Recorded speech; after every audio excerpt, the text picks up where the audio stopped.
Welcome back to our channel. This is Madhu. So ఈ రోజైతే నేను శ్రీ విజయ దుర్గా నర్సరీలో ఉన్నాను. ఇది ఎక్కడో లేదు, బుర్లంగ్లో ఉంది అండ్ హైవే పక్కనే ఉంది. ఇక్కడ ఏంటి స్పెషల్ అంటే ఇక్కడ దొరికే ఫ్లవరింగ్ ప్లాంట్స్ అయితే ఇంకెక్కడ దొరకవు అని చెప్పొచ్చు, అంత అద్భుతంగా ఉన్నాయి. అండ్ నార్మల్గా దొరికే ఫ్లవరింగ్ ప్లాంట్స్ అంటే లైక్ రోజెస్ అండ్ ఆ రోజెస్లోనే చాలా వెరైటీస్ అండ్ ఇంకోటి ఏంటంటే మందార పువ్వులు, ఇంకా చాలా రకాల వెరైటీస్ ఉన్నాయి. అండ్ మంచి జాస్మిన్ ఫ్లవర్స్ కూడా చాలా ఉన్నాయని విన్నాను. అంటే ఇక్కడ ఏ ఫ్లవరింగ్ ప్లాంట్స్ దొరుకుతాయి అన్నీ చూసేద్దామా మరి. నేనైతే సూపర్ ఎక్సైటెడ్గా ఉన్నాను, చూద్దాం రండి మరి, వెళ్దాం.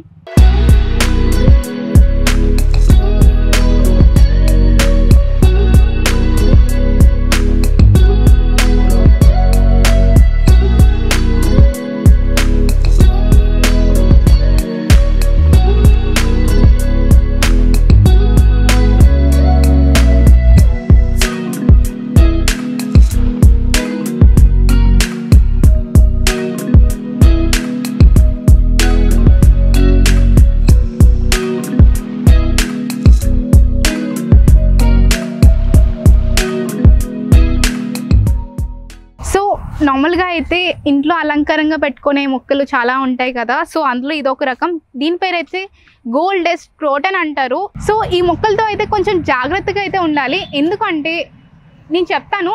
బట్ చిన్నపిల్లలు, కుక్క పిల్లలు లాంటివి ఏమైనా పెట్స్ను ఉంటే ఇది కొంచెం వాటికి అయితే దూరంగా ఉంచాలి. ఎందుకు అంటే దీనికి ఒక రసాయనం ఉంటుందంట, లైక్ లోపల ఒక మిల్క్ లాగా ఫామ్ అవుతుందంట. అది ఒకవేళ ముట్టుకున్నా గట్టా చేస్తే కొంచెం చర్మ చిరాకులు వచ్చే ఛాన్సెస్ ఉన్నాయి, అంటే స్కిన్ డిసీజెస్ వచ్చే ఛాన్సెస్ ఉన్నాయి. కొంచెం బాధ పెడుతూ ఉంటుంది, కాకపోతే కొంచెం జాగ్రత్తగా చూసుకుంటే పర్లేదు. ఎందుకంటే చూడడానికి చాలా అందంగా ఉంది. నార్మల్ గార్డెన్స్లో అయితే పెడుతూ ఉంటాం కదా, అన్ని గ్రీన్ కలర్ మొక్కస్లో అప్పుడప్పుడు ఇలాంటివి పెడుతుంటే చూడడానికి అయితే చాలా అందంగా ఉంటుంది. అండ్ ఈ మొక్క స్పెషాలిటీ ఏంటంటే, అంటే ఒక 20 to 40 degrees సెల్సియస్ ఉంటుంది కదా నార్మల్గా ఎండాకాలంలో, అలాంటి సెల్సియస్లో అయితే ఇది బాగా పెరుగుతుందంట. నిజంగా చూడడానికి అయితే ఎక్స్ట్రాడినరీగా ఉంది. డెకరేటివ్ ఐటమ్ కింద అయితే చెప్పుకోక్కర్లేదు, నిజంగా చాలా బాగుంది. కాకపోతే గార్డెన్స్ లాంటి వాటిలో పెంచుకుంటే బాగుంటుంది, ఇంట్లో కొంచెం జాగ్రత్తగా ఉండాలి. సో మీకు ఎలా అనిపించింది ఈ మొక్క గురించి? అండ్ ఇంకోటి ఏంటంటే ఈ మొక్క గురించి మెయిన్గా వాటర్ ఎక్కువ అవసరం, దీనికి వెట్గా ఉండాలి ఎప్పుడు కూడా, అప్పుడే ఎండని తట్టుకోగలుగుతుంది అండ్ షైనింగ్గా అనిపిస్తుంది. అండ్ చూసారు కదా చాలా డిఫరెంట్గా ఉంది, ఆకులు కూడా డిఫరెంట్గా ఉన్నాయి. నార్మల్ సన్నగా ఇచ్చాడు ఈ ఆకులన్నీ కూడా. ఇంకోటి ఏంటంటే సేమ్ అదే రకంలో మొత్తం ఆకు నార్మల్గా కొంచెం మందంగా ఉంటాయి కదా, సేమ్ అలాగే ఉంది. చూడండి ఎంత అందంగా ఉన్నాయి. అండ్ ఏదో నార్మల్గా పెయింట్ అవ్వలే ఏదో మిగిలిపోతే పెయింట్ అలా చల్లితే ఎలా అనిపిస్తుందో అలాగే అనిపిస్తుంది నిజంగా చెప్పాలంటే. చూడండి అసలు ఫామ్ లేదు, అంటే స్పెసిఫిక్గా ఇక్కడ రావాలని ఏం లేదు, బట్ చాలా బాగుంది. గ్రీన్ అండ్ ఎలోయిష్ కలర్లో ఉన్నాయి, చూడండి ఎంత అందంగా ఉన్నాయో, బాగుంది కదా. సో ఇక్కడ చూసారు కదా చాలా అందంగా ఉన్నాయి కదా. వీటి పేరు వచ్చేసి కప్లర్ అంటుంటారు. నార్మల్గా అయితే ఇవి ఇండోర్స్లో పెంచుతూ ఉంటారు. నార్మల్గా ఈవినింగ్ టైంలో అప్పుడప్పుడు నార్మల్గా బయట పెడుతూ ఉంటే చాలా షైనీగా కనిపిస్తూ ఉంటుంది. దీని స్పెషాలిటీ ఏంటి అంటే నిజంగా సూపర్ అని చెప్పొచ్చు, ఎందుకంటే ఇది గ్రీన్ అండ్ ఎల్లో కలర్ కాంబినేషన్లో ఇచ్చారు. అండ్ నిజంగా ఎక్స్ట్రాడినరీ. అప్పుడప్పుడే లీవ్స్ వస్తూ ఉంటాయి కదా, ఆ లీవ్స్ అయితే నార్మల్గా అయితే గ్రీన్గా ఉంటుంది. బట్ రాను అంటే కొంచెం పెద్దగా అయ్యే కొద్దీ, ముదురు అయ్యే కొద్దీ ఇది ఎల్లో కలర్లో మారిపోతూ ఉంటుంది. దానివల్ల రెండు కాంబినేషన్లో వస్తూ ఉంటుంది. అండ్ ఇంకోటి ఏంటంటే ఇవి చూడడానికి చాలా అందంగా ఉన్నాయి కదా. నార్మల్గా అయితే వాడుక భాషలో దీన్ని గొడుగు ప్లాంట్ అని కూడా అంటూ ఉంటారంట. అంటే ఇది మొత్తం ఆకారం అంతా కూడా గొడుగులా పూస్తూ ఉంటుంది. అంటే లైక్ నార్మల్గా మనం ఫ్లవర్స్ చూస్తూ ఉంటాం, ఫ్లవర్స్ రేకులన్నీ కూడా ఎంత అందంగా ఫామ్ అవుతాయి చెప్పండి, ఒక పక్కన ఒకటి ఒక పువ్వులా ఫామ్ అవుతుంది. సేమ్ దీని స్పెషాలిటీ ఏంటంటే ఆకులే పువ్వులా ఫామ్ అవుతూ ఉంది. చూడండి ఎంత అందంగా ఉన్నాయో, ఇది పువ్వుల ఆకుల అన్నట్టు ఉన్నాయి, అంత అందంగా ఉన్నాయి. చూడండి మీకైతే బాగా నచ్చిందా? నాకైతే చాలా బాగా నచ్చింది. ఇంకోటి ఏంటంటే ఈ నర్సరీలో ఇండోర్ ప్లాంట్స్ సంబంధించి ఇదొకటి, దీని పేరు వచ్చి స్క్రోటన్ అంటారంట. అండ్ చాలా కలర్స్ కనిపిస్తున్నాయి, ఒకటి కాదు రెండు కాదు, దగ్గర 3 నుంచి 4 కలర్స్ కనబడుతున్నాయి. మొత్తం అంచంతా కూడా రెడ్ కలర్ వచ్చింది అండ్ మధ్యలో అయితే గ్రీన్ అండ్ ఎల్లో షేడ్ వచ్చింది.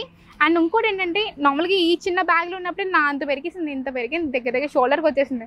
ఇంక నార్మల్గా గ్రౌండ్లో వేసామంటే ఎక్కడికో వెళ్ళిపోతాయి, అంత అందంగా ఉంది. సరే ఇంకోటి ఏంటంటే స్ట్రాంగ్గా అనిపిస్తుంది, అంటే స్టెమ్ మొత్తం కూడా స్ట్రాంగ్గా అనిపిస్తుంది. నార్మల్గా ఇండోర్ ప్లాంట్స్ అంటే మనకి అంటే ఇష్టపడేది ఏంటంటే కలర్ఫుల్గా ఉండడం ఇష్టపడుతూ ఉంటాం. సో దగ్గర 4-5 కలర్స్ ఉన్నాయి కాబట్టి చాలా బాగుంటుంది. అండ్ ఆక్సిజన్ కూడా బాగా సప్లై చేస్తుంది. మీకు ఎలా అనిపించింది ఈ మొక్క? నాకైతే బాగా నచ్చింది. నార్మల్గా అయితే నర్సరీస్లో జాస్మిన్ మనకు తెలుసు కదా అందరికీ, కాకపోతే ఇది జాస్మిన్ అని చెప్పను, బట్ హైబ్రిడ్ జాస్మిన్ అని చెప్పొచ్చు. కాకపోతే ఇందాక పూల్ స్మెల్ చూసాను, నిజంగా ఎక్స్ట్రాడనరీ అని చెప్పొచ్చు. అండ్ ఇంకోటి ఏంటంటే మనకి నార్మల్గా అయితే కొన్ని రకాలు కొన్ని సీజన్స్లోనే పూలు పూస్తూ ఉంటాయి, అది చూడడానికి చాలా అందంగా కూడా కనిపిస్తూ ఉంటాయి. కాకపోతే ఈ జాస్మిన్ ఏంటంటే మొత్తం త్రూఅవుట్ ఇయర్ మొత్తం కూడా పూలు వస్తాయంట. స్మెల్ అయితే నిజంగా ఎక్స్ట్రాడనరీ అని చెప్పొచ్చు. నార్మల్గా అయితే ఇలాంటి మొక్క ఇంట్లో ఉంటే మంచి స్మెల్ వస్తుంది, అంటే న్యాచురల్ ఫ్రాగ్రెన్స్ అనేవి వస్తూ ఉంటుంది. అంటే ప్రెసెంట్ అందరూ కూడా ఆర్టిఫిషియల్ యూస్ చేస్తున్నారు కదా, అంటే పర్ఫ్యూమ్స్ అన్ని యూస్ చేస్తున్నారు. సో కొంచెం హెల్త్కి మంచిగా కాదు, బట్ ఇలాంటివి ఉంటే చక్కగా పువ్వులు వస్తాయి, చూడడానికి అందంగా కూడా ఉంటుంది. నార్మల్గా ఇది ఏ రకమైనా సరిపోతుంది, అంటే నార్మల్ కుండీలో వేసినా లేదంటే కిందన వేస్తే ఇంకా బాగా పెరుగుతుంది. అండ్ ఫ్లవర్స్ అయితే ఎక్స్ట్రాడనరీ అని చెప్పొచ్చు, దేవుడు కూడా యూస్ చేస్తూ ఉంటారు కదా. అండ్ వాటరింగ్ అయితే కొంచెం బాగా వేయాలి, అంటే మరీ వెట్టగా ఉండకూడదు, మళ్ళీ డ్రైగా ఉండకూడదు, కొంచెం వాటర్ అప్పుడప్పుడు వేస్తూ ఉంటే బాగుంటూ ఉంటుంది. And red and black combination soil ఉంటుంది కదా, ఆ సాయిల్ అయితే పర్ఫెక్ట్గా సరిపోతుంది దీనికైతే. అండ్ ఇంకొకటి ఏంటంటే మనం వేసే నేల బట్టి దీని గ్రోత్ అనేది ఉంటుందంట. సో మీకు ఎలా అనిపించింది? నాకైతే చాలా బాగా నచ్చింది. మొక్క కూడా చాలా డిఫరెంట్గా ఉంది, వాళ్ళు చెప్తే కానీ నాకు తెలియదు అంత అందంగా ఉంది. ఓన్లీ పువ్వులు పూసినప్పుడే కాదు, ఇలా ఉన్నప్పుడు కూడా చాలా అందంగా ఉంది. ఇంకా చాలా మొక్కలు ఉన్నాయి, చూద్దాం రండి. మనం ముందున్న ఈ ప్లాంట్ పేరు వచ్చేసి నికోడియా. ఈ ప్లాంట్ గురించి అయితే చాలా విషయాలు చెప్పుకోవచ్చు, చాలా ఉన్నాయి. ఎందుకు అంటే నార్మల్ చూడడానికి కాదు, నిజంగా ఎక్స్ట్రాడినరీ ఫీచర్స్ అని చెప్పొచ్చు. ఎందుకు అంటే నార్మల్గా చూడడానికి ఎలా ఉంది చెప్పండి, నార్మల్గా అయితే గ్రీన్ కలర్ ఉంది, అంటే లేత గ్రీన్ అంటారు కదా, సో అదే కలర్ ఉంది. అండ్ ఇది గ్రీన్ అని చెప్పలేను, బ్లూ అని చెప్పాను, రెండు కలిపి ఏ కలర్ వస్తుందో ఆ కలర్ అనిపిస్తుంది. టోటల్ గ్రీన్ కాదు, నిజం చెప్పాలంటే ఆకులు కూడా చాలా స్మూత్గా అనిపిస్తున్నాయి. అండ్ దీని ఫ్లవరింగ్ వచ్చేసి దగ్గర 4 కలర్స్ వరకు ఫ్లవర్ చేస్తాయి. అంటే ఇది అయితే నార్మల్గా పర్పుల్ కలర్ ఫ్లవరింగ్ వస్తుంది. అండ్ ఇదైతే నార్మల్గా రెయినీ సీజన్ ఉంటుంది కదా, ఆ టైంలో ఎక్కువ ఫ్లవరింగ్ వస్తూ ఉంటుందంట. బట్ దీనికైతే ప్రెసెంట్ ఫ్లవరింగ్ లేదు, బట్ వస్తూ ఉందంట, ఇంకొక 10 డేస్లో అలా వస్తూ ఉంటుంది. బట్ మనం మిస్ అయిపోయాం, ఫ్లవర్స్ అయితే నిజంగా ఎక్స్ట్రాడనరీ చెప్పొచ్చు. ఇంకోటి ఏంటంటే నార్మల్గా ట్రెడిషనల్ మెడిసిన్ అంటారు కదా, ట్రీట్ చేస్తుంటారు ఆయుర్వేదంలో, సో దాంట్లో ఎక్కువగా యూస్ చేస్తారంట. హార్ట్ సంబంధించి కొన్ని డిసీజెస్ క్యూర్ చేసుకోవడానికి, లేదంటే కొన్ని డిసీజెస్ క్యూర్ చేసుకోవడానికి అయితే ఇది బాగా ఉపయోగపడుతుందంట. నిజంగా చెప్పొచ్చు, నిజంగా చూడడానికి ఎక్స్ట్రాడనరీగా ఉంది. అంటే మెడిసినల్గా అయితే ఇంకా చాలా బాగుంటుంది. కాకపోతే కొంచెం ఇది వెట్ అండ్ బ్లాక్ సాయిల్లో బాగా పెరుగుతుంది. కోకోపీట్ లాంటివి యూస్ చేసామంటే ఇంకా బాగా పెరుగుతుంది. చాలా బాగుంది, చూడండి ఎంత బాగుందో క్యూట్గా. నాకైతే బాగా నచ్చింది, మీకు ఎలా అనిపించింది చెప్పండి మరి. సో నార్మల్గా అయితే ఇవి చాలా మందికి తెలిసే ఉంటుంది, దీని పేరు వచ్చేసి అలబండ అంట. చాలా బాగున్నాయి ఫ్లవర్స్ కూడా, మొత్తం 3 వరకు ఉన్నాయి, అంటే 3 రకాల ఫ్లవర్స్ వరకు ఇక్కడ చూసాను నేనైతే. రెడ్ అది దాంట్లో ఏమున్నాయంటే ఒకటి పింక్ ఉంది, అండ్ ఇంకోటి ఏంచి ఎల్లో ఉంది. ఎల్లో చూడండి ఎంత అందంగా పూసిందో. అండ్ ఫ్లవరింగ్ మాత్రమే కాదు, ఆకులు కూడా చాలా అందంగా ఫామ్ అయ్యింది. దీనికైతే ఎక్కువ కేర్ తీసుకోవాల్సిన అవసరం లేదు, నార్మల్ ల్యాండ్స్కేప్లో గట్ట వేసేసామో అంటే ఖచ్చితంగా బాగా పెరుగుతుంది. కాకపోతే కొంచెం కర్ర సాయం అయితే కావాలి, అంటే చిన్న ప్లాంట్ ఉన్నప్పుడు కొంచెం ఎదగాలి కదా, పొడుగ్గా ఎదుగుతుంది. చూడండి ఎంత బాగుందో. సో ఎదగాలి కాబట్టి ఒక స్టిక్ సాయంతో జాగ్రత్తగా పెంచుకోవచ్చు. దీనికైతే రెడ్ అండ్ బ్లాక్ సాయిల్ అయితే కరెక్ట్గా సూట్ అవుతుంది. కాకపోతే కొంచెం వెట్గా ఉండాలి, అంటే వాటరింగ్ అప్పుడప్పుడు ఎక్కువ చేస్తూ ఉండాలి, అప్పుడే బాగా సెట్ అవుతుంది. అండ్ ఇంకోటి ఏంటంటే ఇది అన్ని వెదర్ కండిషన్స్ కూడా తట్టుకుంటుంది, అంటే లైక్ ఎంత ఎండైనా ఎంత వర్షమైనా కూడా బాగా తట్టుకుంటుందంట. నిజంగా బాగుంది కదా, నాకైతే బాగా నచ్చింది. మీకు ఎలా అనిపించింది చెప్పండి మరి. సో నాకైతే ఇక్కడ చాలా రకాల ప్లాంట్స్ కనిపించాయి, బట్ నేనైతే కొన్నే చూపించాను. అండ్ ఇక్కడికి వచ్చారు అంటే నిజంగా చాలా రకాల ప్లాంట్స్ చూడొచ్చు. అండ్ ఈ నర్సరీ పేరు వచ్చేసి శ్రీ విజయ దుర్గా నర్సరీ, అండ్ బుర్లంకలో ఉంది. ఇది హైవే పక్కనే ఉంటుంది, ఈజీగా ఐడెంటిఫై చేయొచ్చు, ఎవరిని అడిగినా కూడా చెప్తారు.